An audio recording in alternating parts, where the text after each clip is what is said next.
Hello friends, welcome back to Nithan bro channel. இன்னைக்கு நம்ம Nitin bro சேனல்ல ஒரு பிரியாணி தான் பண்ண போறோம். அது என்னன்னா வெஜிடபிள் பிரியாணி தான். வெஜிடபிள் பிரியாணி பண்றதுக்கு முன்னாடி நம்ம நிதன் ப்ரோ சேனல்ல சப்ஸ்கிரைப் பண்ணாதவங்க சப்ஸ்கிரைப் பண்ணிக்கோங்க, பெல் ஐக்கானை கிளிக் பண்ணிக்கோங்க, ஆல் பட்டனை பிரஸ் பண்ணிக்கோங்க.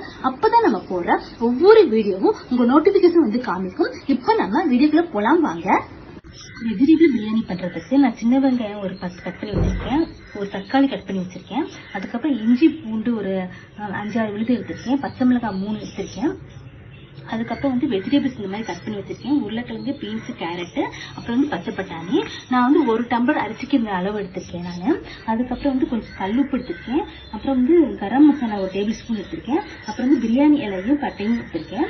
இப்போ வந்து ஒரு கடாயில வந்து நம்ம வந்து எண்ணெய் ஊற்றிக்கலாம்.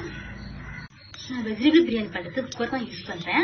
நான் எண்ணெயும் ஒரு ஸ்பூன் நெய்யும் ஊற்றிருக்கேன். எண்ணெய் ஒரு 2 டேபிள் ஸ்பூன் ஊற்றிருக்கேன், நெய் ஒரு ஸ்பூன் ஊற்றிருக்கேன். இப்போ வந்து அதுக்கு அந்த எண்ணெய் காயறதுக்கு முன்னாடி நம்ம வந்து இந்த இதை அரைச்சிக்கலாம். இது வந்து இஞ்சி பூண்டு பச்சை மிளகாய் வந்து ஒரு மிக்சியில போட்டு நம்ம அரைச்சிக்க போறோம். இப்போ எண்ணெய் நல்லா காஞ்சிருச்சு. நம்ம முதல்ல வந்து கொஞ்சம் சோம்பு போட்டுக்கலாம். சோம்பு நல்லா வெடிச்ச பிறகு நம்ம வெங்காயம் தக்காளி எல்லாம் சேர்த்துக்கலாம்.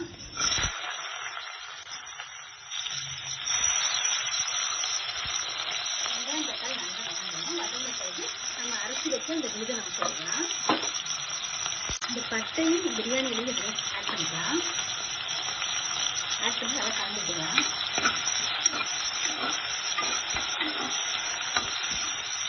இப்போ இந்த இஞ்சி பூண்டுகள் வந்து இதில் ஆட் பண்ணிக்கலாம். இந்த பச்சை மிளகாவும் சேர்த்து அரைச்சிருக்கேன். அரைச்சிட்டு பச்சை மிளகா சேர்த்துருக்கேன் நான். இது கொஞ்சம் வறுபட்ட பிறகு நம்ம வந்து வெஜிடபிள்ஸ்லாம் சேர்க்க ஆரம்பிச்சிடலாம். வெங்காயம் தக்காளி நல்லா வந்துருச்சு. இப்போ வந்து நம்ம வந்து கரம் மசாலா ஒரு டேபிள் ஸ்பூன் போட்டுக்கலாம். கல்லுப்பு கொஞ்சம் ஆட் பண்ணிக்கலாம்.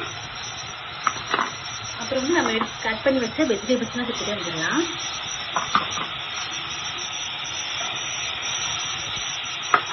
புதினா இலை கொஞ்சம் போட்டுக்கலாம். நல்லா கலக்கி வச்சுக்கலாம். வெஜிடபிள்ஸ் எல்லாம் நல்லா வெந்து வந்துடுச்சு. இப்போ வந்து கொஞ்சம் மஞ்சத்தூள் நம்ம ஆட் பண்ணிக்கலாம். அப்புறம் வந்து தண்ணி சேர்த்துக்கலாம். நான் ஒரு டம்ளர் வந்து பாஸ்மதி ரைஸ் எடுத்துருக்கேன், அதுக்கு வந்து 1.5 டம்ளர் தண்ணி நான் சேர்த்துக்கிறேன்.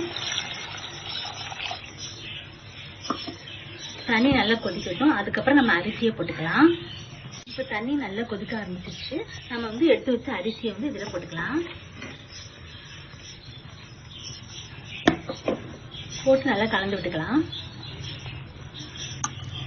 இப்போ இதில் வந்து கொஞ்சம் கட்டி தயிர் சேர்த்துக்கலாம்.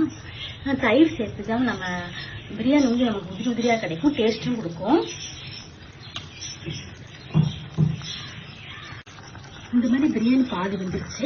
இப்போ நம்ம குக்கரை மூடிட்டு சிம்லையே 10 மினிட்ஸ் வச்சுக்கலாம். அந்த மாதிரி வச்சா நம்ம நல்லா வெந்துடும். நமக்கு எந்த சவுண்டு வர வேண்டாம். இந்த மாதிரி குக்கர் மூடி 10 மினிட்ஸ் வச்சாலே போதும். இந்த வெஜிடபிள் பிரியாணி நம்ம இறக்கும் போது இந்த மாதிரி ரசத்தை குட்டி குட்டியாக கட் பண்ணி நெய்யில் வறுத்து நம்ம போட்டால் செம்ம டேஸ்டியாக இருக்கும். என் பசங்க இதெல்லாம் விரும்பி சாப்பிடுவாங்க. அதனால நான் வந்து இந்த நெய்யில் வறுக்க போறேன். இதை நம்ம குக்கரை ஓப்பன் பண்ணி பார்க்கலாம். பிரியாணி சூப்பராக ரெடி ஆயிடுச்சு. நம்ம இதில் வந்து இந்த பிஸ்கெட்டை வந்து போட்டுக்கலாம், கலந்து விட்டுக்கலாம். வெஜிடபிள் பிரியாணி சூப்பரா ரெடி ஆயிடுச்சு. இதுல நிறைய வெஜிடபிள்ஸ் எல்லாம் போறதால நல்லா சத்து இருக்கு. நீங்களும் இந்த மெத்தட்ல பண்ணி பாருங்க. இதுக்கு சைடிஷா வந்து நான் வந்து வெங்காய பச்சடி பண்ணிருக்கேன். உங்களுக்கு இந்த வீடியோ பிடிச்சிருந்தா லைக் பண்ணுங்க, ஷேர் பண்ணுங்க, நிதன் ப்ரோ சேனலுக்கு சப்ஸ்கிரைப் பண்ணுங்க. தேங்க்யூ. வெஜிடபிள் பிரியாணி சூப்பரா ரெடி ஆயிடுச்சு. அதுக்கு சைடிஷா வந்து நான் வந்து வெங்காய பச்சடி பண்ணிருக்கேன். நீங்களும் இந்த மெத்தட்ல பண்ணி பாருங்க. உங்களுக்கு இந்த வீடியோ பிடிச்சிருந்தா லைக் பண்ணுங்க, ஷேர் பண்ணுங்க, நிதன் ப்ரோ சேனலுக்கு சப்ஸ்கிரைப் பண்ணுங்க. தேங்க்யூ.